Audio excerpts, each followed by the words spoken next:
Para ver un poco qué está pasando realmente en la educación en la ciudad de Buenos Aires, estamos comunicados con Romina De Luca, doctora en Historia, docente en la Universidad de Buenos Aires y aparte una amiga. ¿Cómo te va, Romina? ¿Cómo estás? ¿Cómo estás, Roberto? Bueno, muchas gracias por llamar, estamos muy bien, gracias. Bueno, yo te agradezco a vos por atendernos, porque sabemos que son los momentos donde los docentes hacen todo, las 2 semanas de vacaciones, ¿no? Y sí, tal cual, pero bueno, Bueno, y él hacen todo bien vale, digamos, en este contexto para hablar del BEA Aprende, porque vos sabés que dentro de las actividades que se le dio a la docencia es el preparar los trabajos intensificadores para aquellos estudiantes que no hubieran aprobado durante el primer cuatrimestre y o hubieran quedado regulares, libres, por inasistencias, ¿no? Entonces él hacen todo, incluye seguir trabajando, claro está. claro. Ahora, vamos a empezar por la reforma del estatuto, ¿no? ¿Vos cómo ves esto? Porque vamos a ubicarnos un poco. Cada vez hay menos nacimientos de chicos en la ciudad de Buenos Aires. Ese es uno de los temas. Entonces el gobierno dice, bueno, tenemos cada vez menos chicos, tengamos buenos docentes. Yo tengo una contestación a esto, es por qué en vez de tener aula de más de 30, 40 alumnos, no tenemos más docentes y tenemos aulas con menos alumnos. Pero menos, ¿cómo lo ves vos esto, no? Porque ellos utilizan esto que mucha gente dice, sí, vos fíjate, este año no hubo reclamos de vacantes, por ejemplo. Ujú.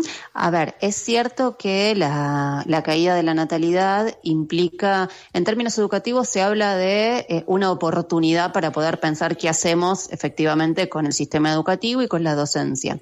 Y como vos bien decís, efectivamente lo que uno observa es que si tenemos menos estudiantes o menos matrícula que está ingresando al sistema educativo, tenemos dos formas de poder pensar este problema. Uno, que tenemos que ajustar a la docencia despidiendo compañeras y compañeros, y la otra, el poder pensar que en realidad podemos mejorar las condiciones de enseñanza-aprendizaje teniendo cursos o secciones más pequeñas o inclusive dotando a esos cursos, sea en el nivel inicial, en el nivel primario o llegado el caso también en el nivel secundario, con docentes con pareja pedagógica, cursos más pequeños, que efectivamente es lo que muestra la evidencia a lo largo del mundo que mejora las condiciones de aprendizaje de las chicas y de los chicos. Por eso en el debate educativo se habla de que la caída de la natalidad, en lugar de pensarlo como un problema en términos educativos, podemos pensar en términos sociales qué otros problemas trae esto, ¿no? Pero digo, en términos educativos se lo llama como una ventana de oportunidad. En la ciudad de Buenos Aires se da la paradoja de que frente a este fenómeno, pensá que en la ciudad de Buenos Aires, y bueno, lo sabemos, ustedes lo venimos conversando muchas veces, Sí. digamos, tenemos una población relativamente envejecida y feminizada, digamos, eso es lo que muestran, digamos, los últimos indicadores, y en lugar de el pensar cómo mejorar las condiciones de enseñanza-aprendizaje, se vienen cerrando cursos y o secciones. La modalidad de jóvenes y adultos, paradójicamente, es una de las más afectadas, y digo paradójicamente porque podría expandirse, digamos, para alcanzar a toda esa población que no terminó la escuela secundaria y o la escuela primaria, pero también está el escenario del cierre de secciones en escuelas primarias y también en secundarias, ¿no?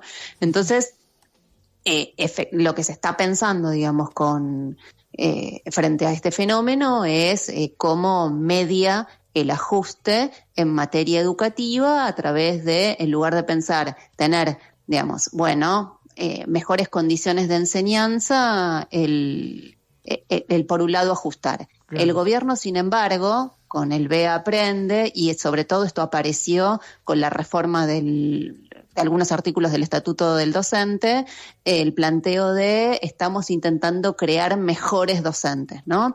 Y en realidad lo que señala el gobierno defendiendo la reforma de determinados artículos del estatuto es que mejora la carrera de directivos docentes y también la posibilidad de que las escuelas de alguna manera elijan a su personal docente. Esto aparece mediado a través del imposibilitar traslados de docentes que ganen concursos, digamos, los 2 primeros años, y también aparece, digamos, en la modificación de la calificación anual de las y los docentes, atando, digamos, la calificación a el presentismo, la cantidad de presentismo, y en ese sentido el gobierno dice le estamos dando más poder a los directivos para que tomen decisiones. Fíjate que esto va muy en clave a lo que es el proyecto a nivel nacional del gobierno de Javier Milei de la Ley de Libertad Educativa, que de alguna manera también está traccionada por esta idea de que las escuelas son las que tienen que tener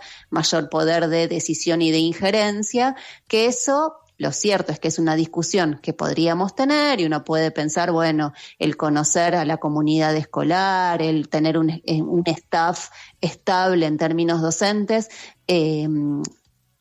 y significa un plus en el proceso de enseñanza-aprendizaje, pero de ninguna manera es el objetivo final de estas series de reformas, ni del BEA Aprende, ni de la Ley de Libertad Educativa, que en general están como más traccionadas por lo que hablábamos antes, ¿no? La posibilidad de despedir docentes o de prescindir de una proporción del conjunto de la docencia, ya sea, digamos, por a nivel nacional, esta idea de que digamos, de que el Consejo de Familias pueda tener injerencia sobre el director como órgano, ya sea, hay distintas discusiones, si va a ser un órgano consultivo, si va a ser un órgano ejecutivo, es decir, que va a tener poder de decisión, o, digamos, como aparece en la reforma del estatuto, que de alguna manera condiciona al equipo de dirección a los mecanismos de calificación anual de la docencia, o inclusive también de los traslados,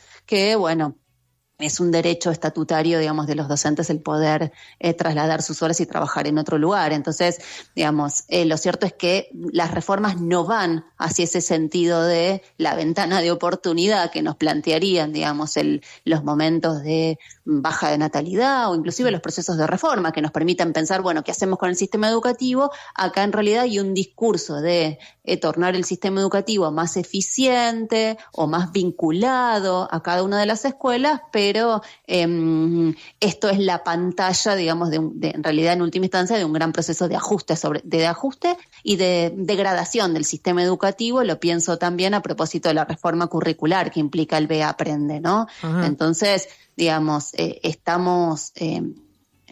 hay si querés, de alguna manera, una sensibilidad social en torno a que en el sistema educativo tenemos una serie de problemas. Se utiliza eso para en realidad introducir toda una serie de mejoras, una serie de reformas que en lugar de mejorar el sistema educativo, lo que terminan haciendo es abaratándolo, degradándolo, digamos. Y esto sí me parece importante decirlo, que es un fenómeno nacional. ¿Y qué quiero decir cuando digo nacional? No digo únicamente el pensar en la ley de libertad educativa, sino también que en general todas las series de reformas que están encarando las distintas provincias con distintos nombres van hacia el mismo lugar. Claro, es más, acuerdan muchas cosas en el Consejo Federal, ¿no? Que después cada provincia va aplicando a su manera, porque sé que estas reformas también se están llevando a cabo en la misma provincia de Buenos Aires y en algunos otros lados, ¿no?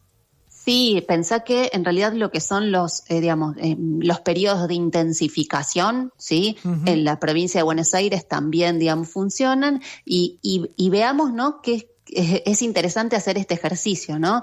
En general hay 15 días en cada uno de los cuatrimestres, que son 2 semanas, por lo menos, donde los docentes tienen que intensificar, es decir, trabajar con, ya sea los que no alcanzaron los objetivos mínimos o, digamos, los que alcanzaron los objetivos mínimos, profundizar en relación al mismo contenido que estuvo desarrollando durante el cuatrimestre. Uh-huh. Y fijémonos que a lo largo del año son casi 30 días, es decir, un mes, donde los docentes no pueden avanzar, digamos, en materia de contenidos, en donde además se presupone que un estudiante que no alcanzó determinadas metas durante todo un cuatrimestre las va a cumplir en 2 semanas. Entonces ahí lo que hay que pensar es, bueno, si en 2 semanas puedo hacer lo que necesité todo un cuatrimestre, hay algo que está funcionando mal, ¿no? En términos de la organización curricular. Y fíjate que eso es casi un mes de clases que se pierde objetivamente, y después tenemos siempre el discurso en torno a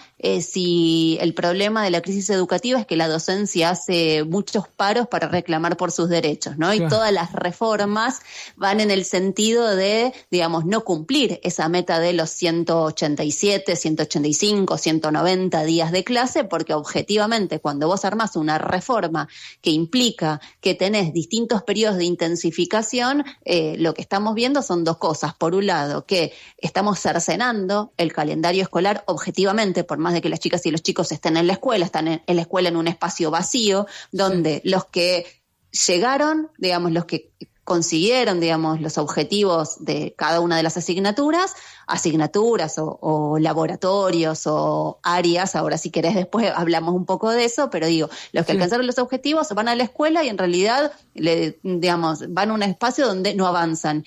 Y los que, digamos, no alcanzaron ese contenido, en realidad les estamos diciendo que lo van a poder obtener en 2 semanas. Bueno, hay algo que acá está funcionando muy mal, aunque toda esta serie de reformas en realidad se presenta como su contrario, no como un aspecto de degradación educativa, sino de, bueno, acá estamos intentando ayornar el sistema educativo a, digamos, las nuevas demandas. Claro. Ahora, Romina, hay una defensa del estatuto que creo que, el estatuto docente argentino, porque viene ya de cuando era la escuela y el Estado-Nación, fue un estatuto de avanzada. Ahora, es del año 57, ¿no? Recordemos, el primer decreto es de la dictadura cuando sale el estatuto es de la dictadura de Aramburu,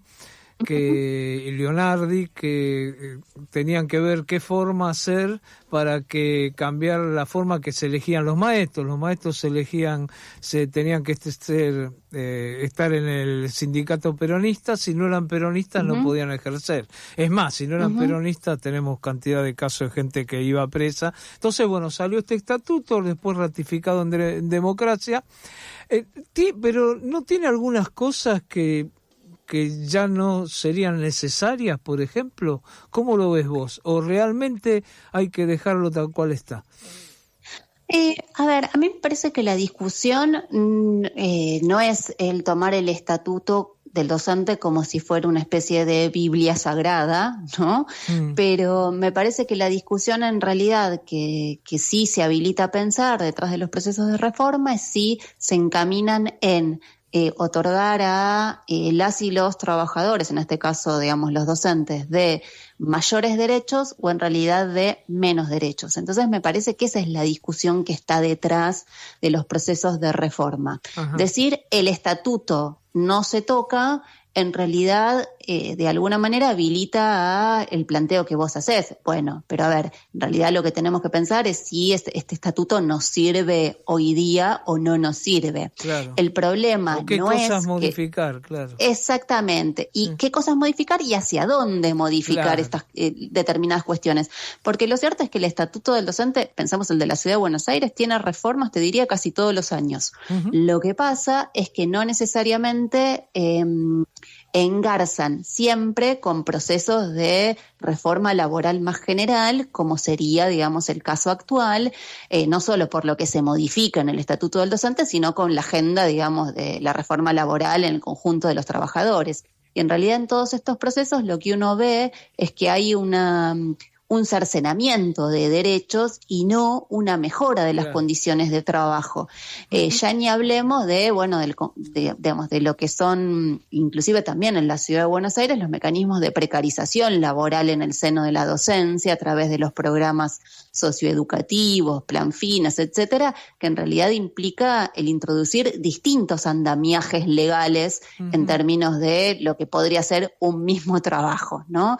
Entonces, si vos me preguntas en términos particulares, se puede modificar el estatuto del docente, podemos pensar cómo mejoramos la carrera docente, ¿sí? Pero eso tiene que ir dentro de una agenda que no implique la quita de derechos, sino al contrario, por un lado, introducir dentro del estatuto a esos compañeros docentes que no están, digamos, bajo este convenio de trabajo, sino con contratos precarios, eso por un lado, y por otro lado, el poder pensar cómo mejoramos la carrera docente. Vos fíjate qué paradoja, ¿no? Porque se habla de mejorar la carrera docente, que esta reforma del estatuto querría ir en esa dirección, y en realidad una de las condiciones indispensables o necesarias para mejorar la carrera docente sería, por ejemplo, contar con un año sabático para capacitarte. Se habla mucho de la capacitación, pero la docencia la tiene que hacer en sus tiempos libres. Digo, de docentes que en la Ciudad de Buenos Aires pueden trabajar hasta 72 horas, ¿no? O que, digamos, en general con la reforma del BEA Aprende, los paquetes más grandes que se terminaron armando o titularizando son de 48 horas, y esto también implica una gran carga de trabajo, donde además esta reforma implica, como te decía antes, una planificación por fuera del horario laboral para garantizar, por ejemplo, que las y los estudiantes en las vacaciones de invierno recuperen contenidos. Bueno, ¿no? Esto implica entonces trabajo por fuera de tu trabajo salarialmente reconocido, que son las horas que vos estás frente a curso, ¿no? Pero sin embargo, digamos, de pensar, bueno, un año sabático pago para que yo me pueda capacitar, hacer una especialización, una tecnicatura, un postítulo, un doctorado, un postdoctorado, eso bien, gracias, sumado a, bueno, el achatamiento salarial del conjunto de la docencia, y entonces, bueno, digamos, ¿no? Si trabajo el tope de horas estatutarias, tal vez tengo algún tipo de trabajo en aplicaciones o lo que fuera, es decir, soy un docente que tiene pluriempleo. Entonces todo esto, que refiere a las condiciones de trabajo, atenta contra ese perfil de querer mejorar la capacitación y el perfil docente. Entonces, bueno, claro, esta discusión es la que está detrás del proceso de reforma actual. Ahora, Romina, bueno, es algo que nosotros solemos repetirlo bastante cada vez que charlamos, pero yo veo que cuando te hago una nota vos vas haciendo las críticas a lo que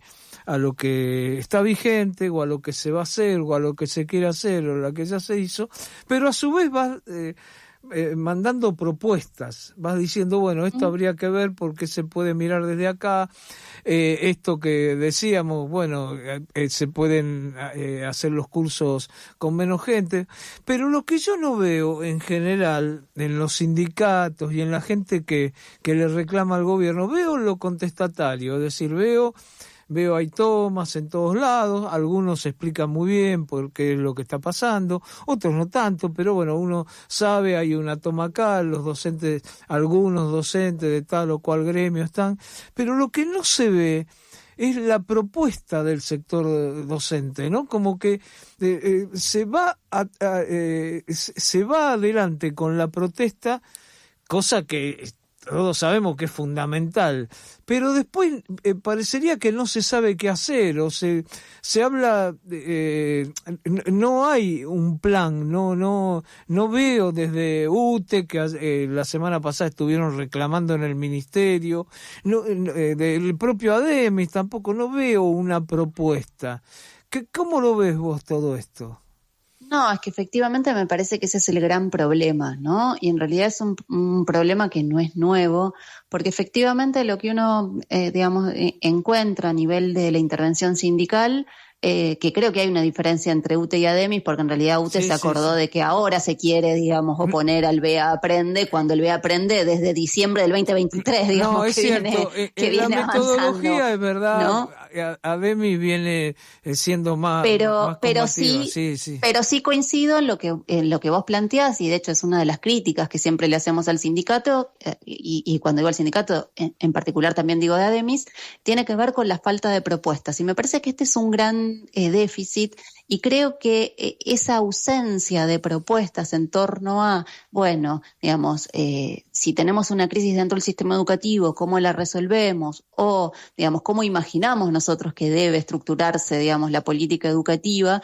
Me parece que es un punto en donde, en general, esa ausencia de propuestas ha hecho que cale hondo la crítica libertaria al sistema educativo, y en ese sentido de generar cierta simpatía a su propio proyecto de reforma, que es la Ley de Libertad Educativa, que en realidad lo que va a producir como resultado es una mayor segmentación y fragmentación del sistema educativo, y si vos querés también una consolidación de las diferencias de clase en materia educativa y de los prejuicios familiares, ¿no? Porque cuando vos decís, bueno, las familias metidas en las escuelas, y son las familias las que van a tener mayor poder de presión e injerencia en un cuarto del currículum, bueno, ahí lo que estamos diciendo es familias, digamos, que se opongan a la ESI, bueno, esos chicos no van a tener educación sexual integral, ¿no? Y entonces, bueno, lo que hay que pensar es quiénes pierden allí cuando se consolidan sobre los hijos los prejuicios de las familias. La escuela como espacio de lo universal es precisamente el para poder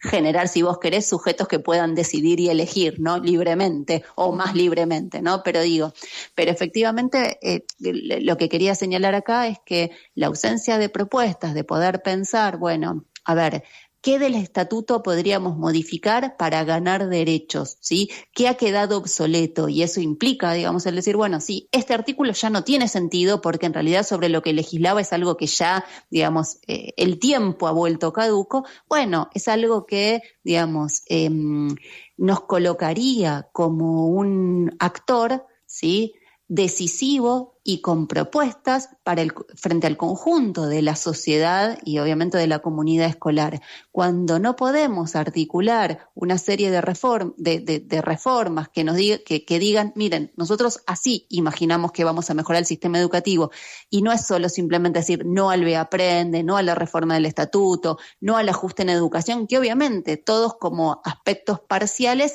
está bien la oposición, pero si vos no podés articular una propuesta por la positiva, y del otro lado tu enemigo de clase sí tiene una propuesta por la positiva, es más fácil que frente a un diagnóstico de crisis, ¿sí?, las familias miren con mayor simpatía lo que aparece como un horizonte de yo vengo a resolver un problema, que si yo simplemente me coloco como un agente reactivo que digo no a, ¿no? Claro. Entonces, este es un déficit muy, muy, muy grande. Claro, aparte también la gente, todo, el pueblo, todos vemos que últimamente no nos ha ido bien con la educación, ¿no? Ahora recién hubo algunas pruebas Aprende que dieron un poquito mejor en algunos lugares, acá en la ciudad de Buenos Aires, en otros lugares dieron un poquito mejor, pero no tanto. Y bueno, y mucha gente dice, bueno, aquellos que conocimos otra educación de hace 50 años atrás, sabemos que hoy no tenemos la mejor educación que había en otro momento. Y esto hace que justamente cualquier cosa que traten de hacer reforma, mucho le caiga simpática, aunque no sepan de qué se está tratando, ¿no? Esto. Totalmente, y lo que vos planteás es clave, ¿no? Yo recuerdo la discusión en torno a cuando el gobierno de Macri cambió el Operativo Nacional de Evaluación y lo llamó a Aprender, ¿no? Sí. Me acuerdo que a nivel sindical ahí se dio una discusión y era, digamos, en general los sindicatos, y cuando digo los sindicatos clasistas, que son con los cuales uno puede dialogar, sí, digamos, levantaban la consigna no al operativo Aprender. En realidad me acuerdo que nosotros, desde, bueno, Vía Socialista, la Corriente Nacional Docente Conti Santoro, en ese momento dijimos, acá hay que evaluar a los evaluadores. En realidad hay que utilizar las pruebas para poder tomarlas como un síntoma de cómo ha gestionado el diferente personal político de la clase que nos gobierna el sistema educativo, y en realidad utilizar esos indicadores para poder explicar, bueno, ¿por qué tenemos una educación tan mala de un país que en la década del 50 fue ejemplo dentro de Latinoamérica y que tenía, digamos, resultados educativos más similares a los de Europa, sí, que a los del resto de los países hermanos de Latinoamérica? Latinoamérica, ¿no? Entonces, obviamente, el poder ver esa crisis, ese deterioro del sistema educativo, tiene que ver con el deterioro de la sociedad argentina en su conjunto. Pero yo tengo que partir de la evidencia. Entonces, de nuevo, ¿no? Sí. Mi propuesta en términos de intervención sindical, es decir, no quiero las pruebas, y luego, digamos, y efectivamente se va generando un proceso de sensibilización social, porque en realidad las familias perciben que la educación de sus hijas y de sus hijos está mal, Claro, ¿no? claro. Entonces, el negar eso, bueno, nos coloca en un plano de terraplanismo, ¿no? Por decirlo de alguna manera. Claro. Al contrario, hay que utilizar esa evidencia para poder explicar el fenómeno y una vez de realizar un diagnóstico, explicar el fenómeno y terminar con una propuesta. Claro. Si nosotros no podemos intervenir en esos 3 niveles, siempre nos van a correr, digamos, siempre vamos a correr desde el fondo de la cancha, ¿no? Claro, para utilizar claro. una metáfora en términos de el auge del mundial. Sí, sí. Bueno, realmente muy buena la charla. Es un gusto poder charlar con vos, Romina. Te seguiría charlando todo el tiempo. Por eso cuando tengas en algún momento un tiempito te vamos a invitar. Me voy al piso. Para que sí. vengas acá. Te mando un no? abrazo grande, ¿eh? Abrazo, Roberto. Gracias por llamar. No, Hasta luego. gracias a vos. Muy amable.